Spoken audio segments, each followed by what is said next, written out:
오늘 그 롤랑 바르트 카메라 루시다를 배울 건데요.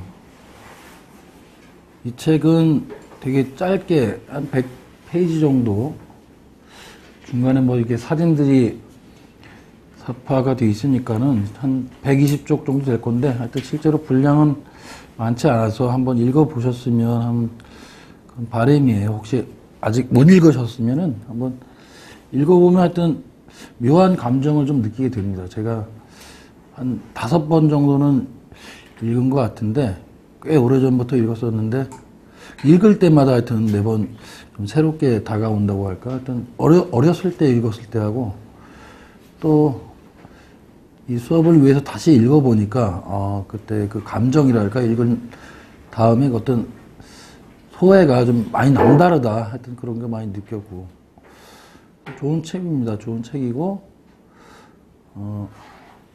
제목은 이제 사진에 관한 이야기지만 실제로는 어머니하고 죽음에 관한 그런 내용이라고 볼 수 있어요. 그래서 많은 사람들이 하여튼 저는 이 열화당에서 나온 옛날 책으로 읽었는데 최근에 또 번역이 새로 되어가지고 나온 걸로 알고 있고, 어떤 번역이 더 좋은지는 모르겠지만 하여튼 둘 다 아마 조금씩 문제가 있긴 있는 것 같아요. 제가 공부하기 위해서 원문하고 대조해 보니까 여기도 약간 번역이 좀 이상한 부분들이 있긴 한데, 뭐 완벽한 번역이라는 건 있을 수 없으니까 하여튼 그래도 좀 최근에 나온 게 좀 좋지 않을까 하여튼 그런 좀 생각이 들고, 예, 일단 롤랑 바르트는 그 사고로 그 아깝게 좀 비교적 좀 이른 나이에 사망을 하지만, 푸코하고 이제 동성애자였다고 나중에 죽고 난 사후에 유작으로 나온 사건들이라는 책에서 이제 밝혔죠. 그래서 애초에 정신분석학하고는 좀 거리를 좀 두는 그런 사상가라고 볼 수 있습니다. 정신분석에 대해서 하여튼 비판적이었는데, 묘하게도 이 텍스트에서는 정신분석학적인 독법이 많이 유용하기도 하고, 그 스스로도 많이 그걸 갖다가 좀 책에서 드러내거든요. 하여튼 그런 것들을 좀 미리 알고서 읽으시면 좀 좋을 것 같아요. 우선 제가 준비해온 강의한 첫 번째 페이지 보시면은요, 사진에 대한 관심이 꽤 오래전부터 지적이 되어 왔음을 알 수가 있습니다. 그래서 1961년도에 그 사진의 메시지라는 작품부터 해서 제3의 의미까지 이미 꽤 오랜 동안 사진에 관련된 일종의 논평이랄까요? 이런 것들을 제시를 해와서 이 책이 뭐 새로운 사진에 관한 새로운 내용을 갖다 담고 있는 건 아니지만 관점이 많이 달라지죠.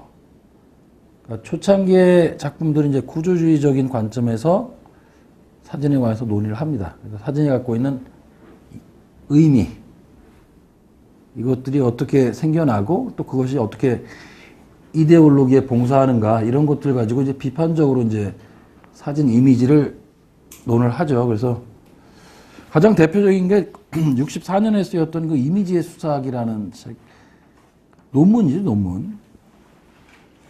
주로 광고 사진을 다루고 있는데, 유명한 게 그 프랑스 국기에다 격리하는 그 아프리카 흑인 병사 사진을 갖다가 어떤 잡지에서 커버로 쓴 거예요.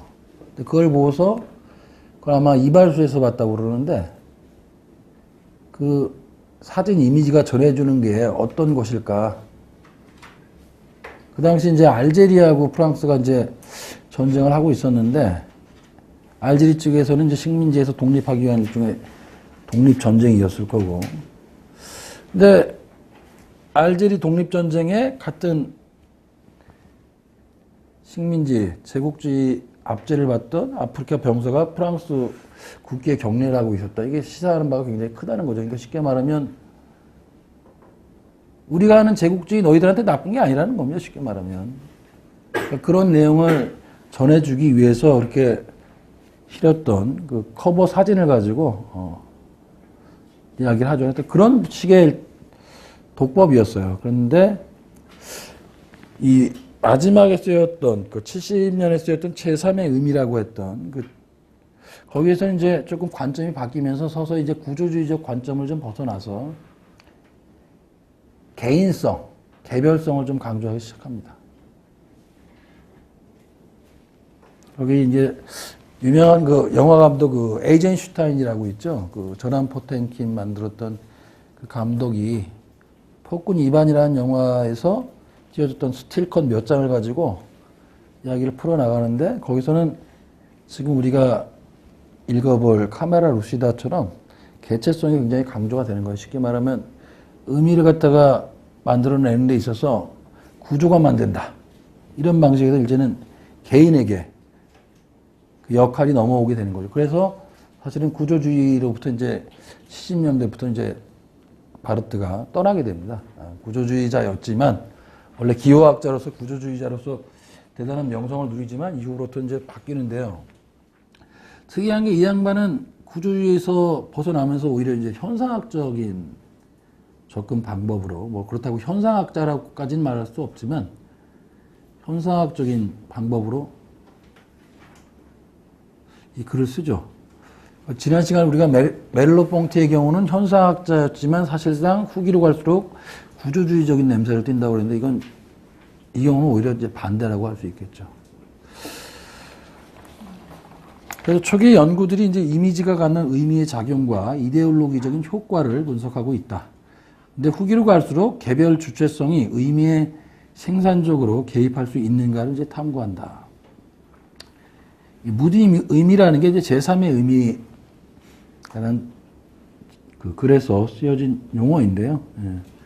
문화 혹은 지식으로 흡수하지 못하는 일종의 추가물로서 불명료함, 또 불확실성이라는 그런 특징을 갖는 작가 개인의 언어이고, 그래서 이것은 바로 이제 우리가 오늘 배울 푼쿠툼을 예비하는 그런 개념이다. 모든 의미가요. 그러면서 제목 자체를 한번 문제 삼아 볼 수 있는데, 책에도 왜 밝은 방이어야 하는가가 짤막하게 얘기는 돼 있지만, 책에 있는 것보다 더 저는 근본적으로, 원래 이 카메라 압스큐라, 우리가 사진기라고 할 때 카메라라는 게 암실에서 앞에 말만 따온 거잖아요. 근데 왜 압스큐라가 아니라 루시다일까? 왜 밝은 방일까? 개인적인 답은 기계에 초점을 맞추는 게 아니라 주체나 대상에 초점을 맞추기 때문에 밝은 방이라고 하는 것이 아닐까? 제 개인적인 답은 그렇습니다. 뭐 텍스트에 나와 있는 또 나름의 답이 있어요. 근데 그건 좀 이따 읽어보기로 하고, 그것보다도 1차적으로는 어떤 기계가 아닌, 사실 여기서 카메라 자체에 대한 논의는 거의 없죠. 사진과 사진을 보는 주체, 사진에 찍혀져 있는 대상, 이 관계밖에는 사실 없습니다. 그리고 그것들은 다 모두 빛을 전제로 해서 이루어지는 것이고요. 그래서 아마 그런 의미에서 밝은 방이라고 할 수도 있지 않았을까 하여튼 그런 생각이 좀 들어서 제가 써봤습니다. 1부하고 2부로 크게 나누어 볼 수가 있는데, 일단은 1부에서는 이제 푼쿠툼과 이제 스투디움이라는 개념을 설명을 하고, 2부에서는 진짜 어머니에만 집중을 하죠. 단 한 장의 사진. 근데 죽음하고 이제 바로 밀접하게 연관 맺는 그런 글들이 쭉 진행이 돼요. 그래서 스투디움과 푼쿠툼 한번 먼저 보겠습니다. 이 책은 우선 이제 사진의 본질에 관한 현상학적인 탐구다라고 이제 자기 본인이 그렇게 정의를 합니다. 바르트가요. 그래서 사진에 관해서 존재론적인 욕망에 사로잡혀 있었다. 즉, 대체 사진은 그 자체로 무언가, 또 어떤 본질적인 특성에 의해서 다른 이미지들의 공동체와는 구별되는가. 사진의 본질을 탐구하겠다. 다만 이걸 이제 현상학적으로 접근하겠다. 쉽게 말하면 현상이라는 것은 주체에게 나타난 그대로를 갖다가 대상으로 삼는 학문이기 때문에 주체의 개별성을 가지고 본질에 대해서 한번 탐구를 해보겠다. 결국에 서 마지막에 가서는 이게 쉽지 않구나라는, 그런 식으로 탐구해서는 어떤 본질에 다다르기 어렵다라는 이제 일부의 결론이 나오는데, 자, 사진은 언제나 내가 보고 있는 특정한 물체로 이끌어간다. 그것은 바로 절대적인 특수성, 또 최고의 우연성, 그러한 것. 간단히 말해서 투케, 즉 우연한 만남, 실제인 것이다. 여기서 이 투케라는 말이요, 락강이 세미나 11에서 아리스토텔레스의 개념을 빌려와서 중요하게 쓰고 있는 그런 용어죠. 투케와 오토마톤이라는 용어를 쓰는데, 쉽게 말하면 여기서 들으면 이제 우연한 만남을 뜻합니다. 만남은 만남인데 아주 우연한. 우리가 실제하고 만날 때 그렇게 보통 만난다고 하는 거죠. 락강이 말하는 the real, 그 실제라고 하는 것을 만날 때는 항상 엉겁게래, 예상치 못한 그런 상황에서 만나게 된다. 그걸 이르러서 이제 보통 투케라고 합니다. 여기서부터 일단 그 정신분석학의 영향을 받고 있다라는 그런 암시가 드러나죠. 앞서서 이제 particular, 특수하다라는 거지, 개체성, 단독성 하여튼 이런 것들을 이제 강조합니다. 더 적절하게 표현하자면 타타타다. 이게 타타타라는 게 이제 산스크리트어인데 영어로 따지면 대세에 해당하는 거래요. 이거 탓이라고 하는 게 대. 그것이 바로 그것. 그러니까 바로 그거야. 이런 뜻이라는데. 불교 용어로 따지면은 중국식으로 바뀌면 이제 여여하다. 이게 사실 어떤 의미냐면 그대로 나와 있죠. 나에 대해 지금 있는 그대로 그렇게 있음. 이게 타타타의 의미고 이게 여여의 의미입니다. 나에 대하여 지금 있는 그대로 그렇게 있음. 이게 바로 이제 현상학적인 정의하고 바로 연결이 되는 거예요.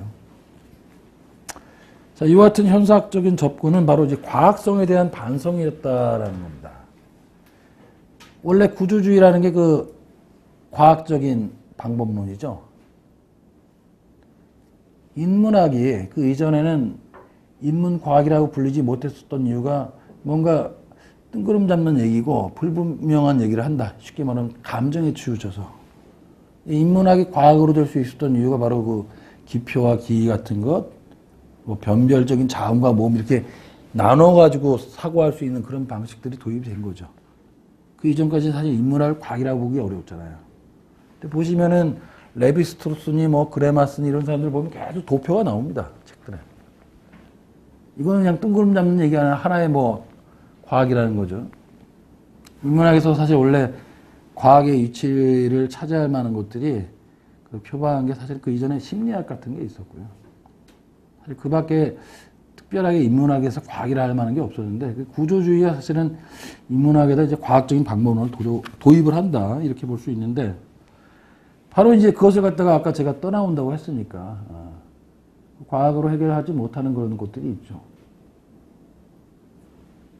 우리가 그 락강의 용어를 따지면 상징적인 질서에서 항상 벗어나는 것들, 의미화되지 못하고 남는 찌꺼기들 이런 것들은 과학이 포섭하기 어렵기 때문에 그것을 갖다 이제 반성하고 이제 자기는 현상학적인 방법으로 사진에 대한 어떤 논의를 하겠다 이런 내용들을 담고 있는 겁니다. 자, 그러면서 사진은 대상물하고는 전혀 구별되지 않는다. 사진은 그 대상물을 언제나 데리고 다닌다. 이게 이제 부동성이라 표현을 했는데 사진하고 대상물과의 관계가 합판의 관계라고 얘기해요. 합판. 그러니까 합판이라는 게 아시겠지만 얇은 나무 쪼가리를 이렇게 붙여가지고 압축시킨 걸 이제 합판이라고 하는데 그만큼 분리해내기 어렵다는 거죠. 사진과 대상 항상 둘러붙어 있는 것이다.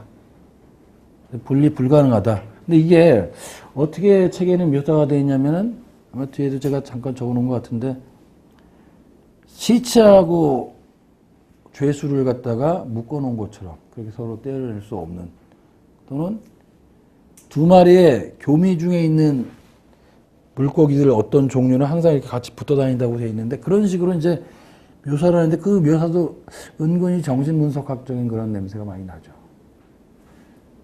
두 개가 딱 들러붙어 있는데 이 들러붙어 있으면 마치 산자와 죽은 자가 이렇게 들러붙어 있는 거지 않습니까? 시체와 죄수라는 것. 생과사가 굉장히 밀접하게 연결되어 있다는 것들을 처음부터 암시를 하는 거예요. 산다는 거고 죽은 것과 이렇게 어떻게 보면 산다는 것은 늘 일상적으로 죽음이 임박해 오고 있는 걸 느끼고 있는 상황일 수도 있다는 것. 하여튼 그런 내용에서 수가 있는 것 같습니다. 그래서 사진과 대상물은 유동하는 세계의 한가운데에서 동일한 부동성으로 각인이 되어 있다. 바르트는 문화나 지식에 의해 변형되기 이전, 즉 길들여지기 이전 원래 그대로의 사진들을 탐구의 대상으로 삼는다.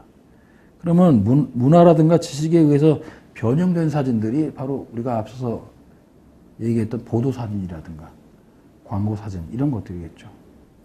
사실은 그런 길들여지지 않았다라는 것, 우리가 지난 시간에 우리 메를로퐁티 공부하면서 얘기했었을 텐데, 예. 사실 우리한테 지각이 먼저 봐드리는 그런 삶을 바로 여기서도 바로 그런 것들이 느껴지는 부분이겠죠. 그래서 언어라든가 문화라든가 이런 상징적인 질서들이 매개가 돼서 이해가 되는 그런 사진이 아니라 그 이전에 존재하는 사진 그 자체. 이런 사진들이 뭐가 있을까요, 보통? 보통은 대부분 개인적인 사진들일 거예요, 보통. 그렇지 않습니까? 나한테는 엄청나게 큰 의미로 다가오는 사진이면 누구한테 보여줬을 때 아무 의미도 없는 그런 사진들이 여기서 말하는 아마 그런 것일 거예요. 근데 문화라든가 이런 지식이 개입한다는 건 누가 공유하면서 사진을 보면서 얘기할 수 있고 비슷한 내용을 갖다 말할 수 있는 사진들이죠. 문화라는 게 그런 거잖아요. 공유된 지식을 가지고 일종의 코드들을 가지고 어떤 사진을 보고 야 어떤 사진 보면 나왔다 할 때 함께 얘기할 수 있으면 그게 보도사진일 거고요. 신문 기사에 있는 신문 기사에 어떤 사진이 찍혀 있습니다. 근데 밑에 어떤 기사가 아직 나오기 전이어도 우리는 그 사진이 뭔지 알잖아요. 아 어떤 사건이 일어났다더니 그런 범인이 잡혔나 보다. 뭐 이런 식의 지식이 있으면 그 사회의 구성으로서 다 알 수 있을 만한 그런 사진들이 이제 바로 문화라든가 지식이 개입된.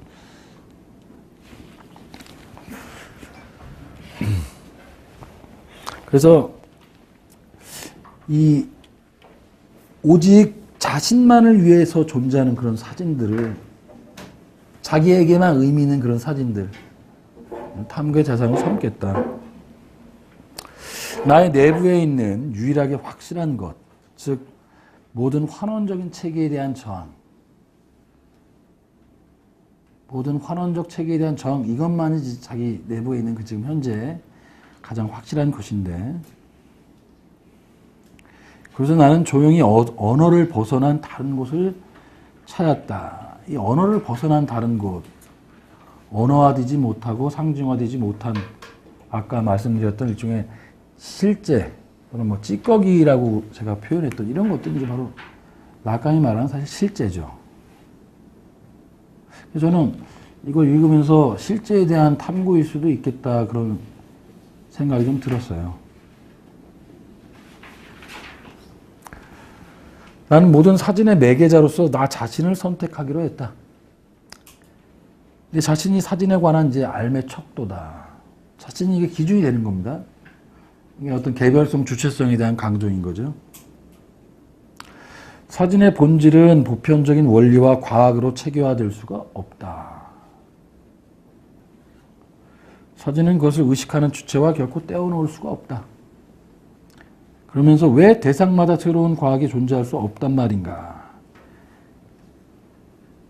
특수한 것의 과학 일종의 그런 걸 한번 해보겠다는 겁니다. 사진의 본질을 탐구를 하되 이 본질이 일반성이나 보편성으로 환원되는 것이 아니라 특수한 개별적인 것에 의해서 하나의 학이 가능할 수 있지 않을까라고 이제 자기가 거창하게 선언을 하고 들어가죠. 과연 이런 것이 가능할까? 문제는 일부 끝에서 우리가 보게 됩니다.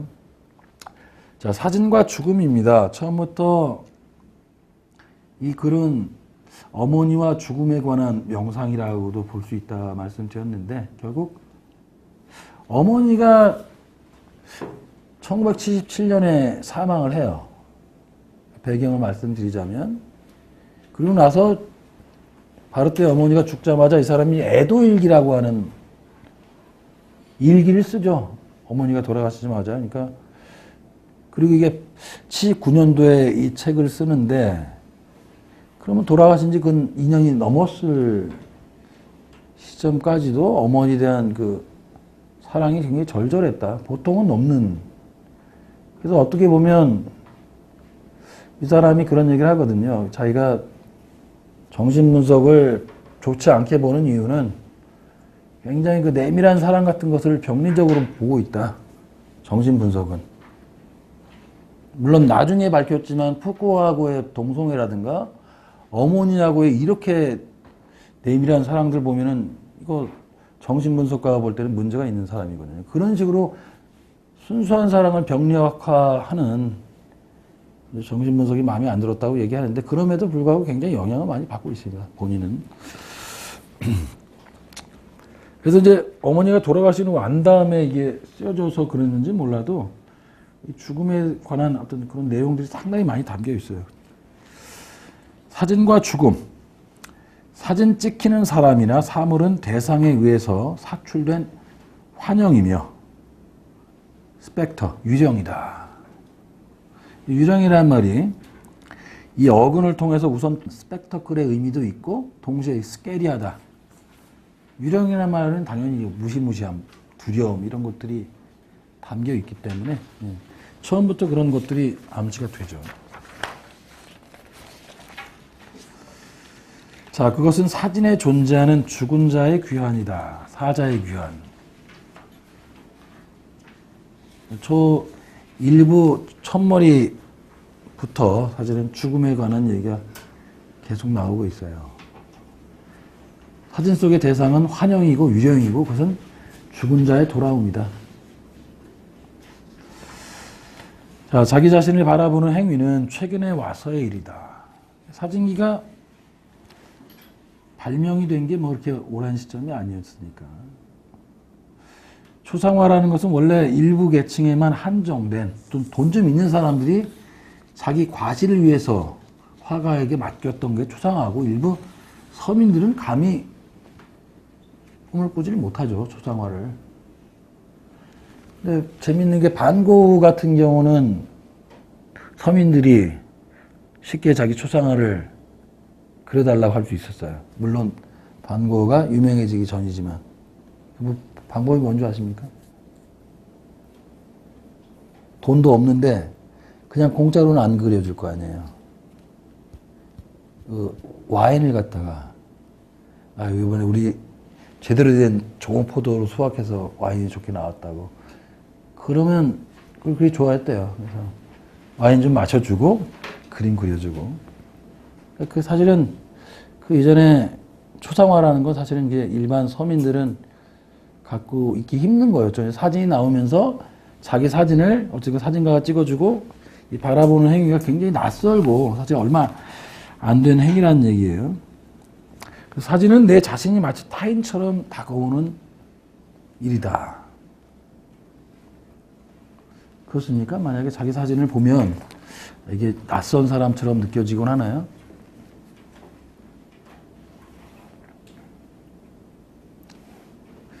자, 그래서 그것은 결국 자기 동일성에 관한 의식의 분열을 나타낸다.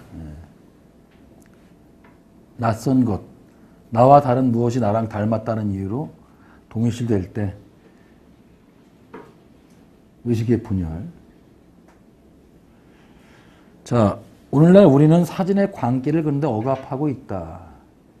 사실은 이렇게 사진이라는 것, 사진을 바라보는 행위, 특히 자기 사진을 바라보는 행위는 사실 굉장히 낯설고 두렵고 어떻게 보면 놀라운 일인데 별일 아닌 것처럼 사회가 만들고 있다는 얘기입니다. 그래서 여기의 논리에 따르면 셀카를 자주 찍는 이유도 그 죽음 충동이라는 거예요.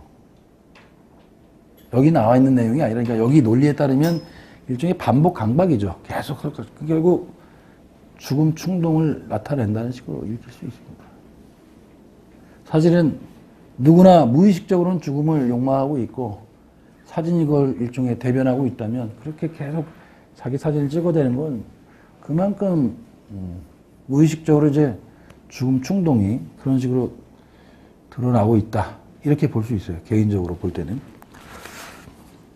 예. 어쨌든 우리 사회는 사진의 광기를 억압한다. 왜? 지금 사진이 이 사람이 보는 사진의 본질은 풍크툼이거든요. 의미화될 수 없고 나를 찌르는 아픔으로 다가오는 질서를 교란하는 겁니다. 사실은. 이 사람이 볼 때 사진의 본질. 그러니까 이것이 이제 사진이 갖고 있는 광기이고 사진의 본질인데 이걸 통제해야 될 필요가 있다는 거죠. 그래서 사진을 굉장히 진부한 걸로 만든다. 그래서 사진의 광기를 억압한다고 그러는데. 자, 그것은 자신을 한 장의 인화지 위에서 바라볼 때 느끼는 어떤 가벼운 거북함에 의해서만 그 유산을, 그 광기의 유산을 상기시킬 뿐이다. 동시에 이 사진은 과연 누구의 것인가? 사진을 찍은 사람의 것인지, 작가의 것인지, 찍힌 피사체의 것인지, 뭐 이런 소유권의 혼란 같은 것도 얘기를 합니다. 뭐 중요한 건 아니지만 어쨌건 사진은 주체를 객체로 변형시킨다. 대상이 된다는 건 무척 고통스러운 일이다. 나는 사진을 찍을 때마다 진짜가 아니라는 느낌, 또 속임수는 아닌가 하는 그런 느낌을 받는다. 자기가 사진을 찍힐 때 피사체로서 대상으로 자리한다는 거 굉장히 고통스러운 일이죠, 사실은. 그래서들 다들 어색해서 이거 하는 거 아닌가요, 이거? 나 이거 너무 이렇게 찍어본 적도 없지만 이게 어떻게 뭐 어색하니까 하는 행동인 것 같아요, 보니까. 사진을 찍을 때 연예인이라는 친구들 보면은 다 그렇게 찍었던데 얼마나 그 어색한 걸까? 굉장히 자연스럽지는 못한 것 같아요. 그러니까 진짜로 사진 찍는 걸 즐겨하는 사람들은 이런 거 안 하죠. 이거는 굉장히 어색함을 지우기 위한 사진 찍는 게 불편한 거예요, 사실은. 저는 그래서 사진을 거의 안 찍거든요. 누가 제가 뭐 강의를 가끔 할 때 보면은 선생님 그 프로필 사진 좀 있으면 좀 보내주십시오. 그래서 보내주면은 지금 사진하고 너무 안 맞는다고. 최근에 찍은 사진이 없어요. 그리고 제가 개인적으로 셀카를 거의 찍지도 않고 그래서 찍어도 뭐 별로 좋지도 않고 그래서 한 뭐 3, 4년에 한 번씩 예전에도 증명사진 필요할 때마다 찍었던 것 같은데 저는 이제 사진을 잘 안 찍어요. 그래서 아마 남들도 모르겠습니다. 그 사진을 찍는 걸 그게 좋아하는지 아닌지는 모르겠지만 되게 어색해하는 걸 그런 걸 통해서 제가 좀 보게 돼요. 이런 자세 때문에 사실은 이게 어색하고 좀 불편하다는 생각을 좀 하게 되죠. 그래서 이제 사진을 찍을 때마다 진짜가 아니고 뭔가 속임수가 아닐까 하는 그런 느낌을 받는다는 말이 뭔지 알 수 있을 것 같아요. 사진은 내가 대상으로 변해감을 느끼는 그런 주체를 제시한다. 그때 나는 죽음에 대한 아주 극미한 경험을 하게 된다. 난 참으로 유령되는 것이다. 계속 죽음에 대한 암시가 나오죠. 자, 사회가 나의 사진을 어떻게 해독하고 이용할지를 난 모른다. 내가 사진이 찍히고 난 다음에 이 결과에서 내 자신을 발견할 때 보게 되는 건 내 자신이 결국 완전한 이미지로 변했다는 것이다. 즉 죽음의 화신이 되었다는 것이다. 이미지란 말의 어원이 이제 이마고인데요. 이마고. 이마고라는 말 자체의 뜻에 데드마스크라는 뜻이 있어요. 사자의 가면. 이마고라는 말 여러 가지 뜻 중에 결국은 이미지가 된다는 것, 그래서 죽음이 된다는 것인데 그렇게 볼 수 있죠. 왜냐하면 이 사람이 또 여기서 이미지를 어떻게 표현하냐면 고정되어 있는 것, 움직이지 않는 것 이렇게 설명을 하거든요. 이 책에서 보면 그에게는 뭐 움직이지 않고 고정되어 있다는 건 사실 죽은 거잖아요.